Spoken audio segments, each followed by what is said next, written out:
This is breaking news now from today's TMJ4. That breaking news, a multitude of failures in Milwaukee's health department leaving kids at risk for lead poisoning. From kids allowed back into dangerous homes to families not notified of their children's high lead levels. It was all revealed during a sudden news conference called by Mayor Tom Barrett. Rebecca Clough covered the session and joins us live in the newsroom. Rebecca.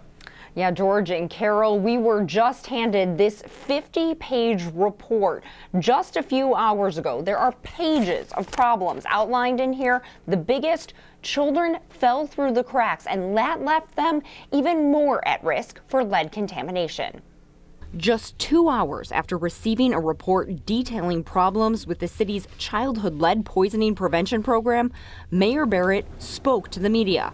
The report details how the program failed the most at-risk children. There were two children, at least two children that we know of, that were allowed to return to a home that we had not tested to make sure that it was lead-free. Those two kids, along with 30 others, had to undergo a therapy that removes the lead from their bodies. According to the health department, it is imperative that children receiving therapy return to a lead-safe home environment, and the MHD is responsible for assuring that. The mayor says dozens of homes were not assessed after kids tested positive for high levels of lead. Right now there are at least 30 addresses in question, and this number could potentially grow to a little more than 100. Meaning the city now could be in violation of state statute.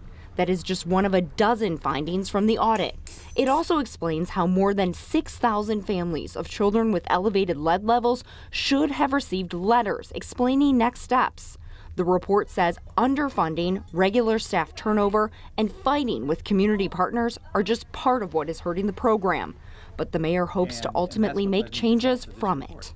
I did not ask for a report to sugarcoat what the issues are. I asked for a report to identify the problems, and that's what we've received. And I intend to act on these issues. That's what I intend to do. Now, the mayor is going to go over this full report with the Common Council later this week. He says the two children who went back to an unsafe lead home did receive medical treatment and the problem has been fixed. Milwaukee families, now if you need lead help, you should call this number on your screen, 414-286-8800. George and Carol, back to you. We're learning a lot. Thank you, Rebecca.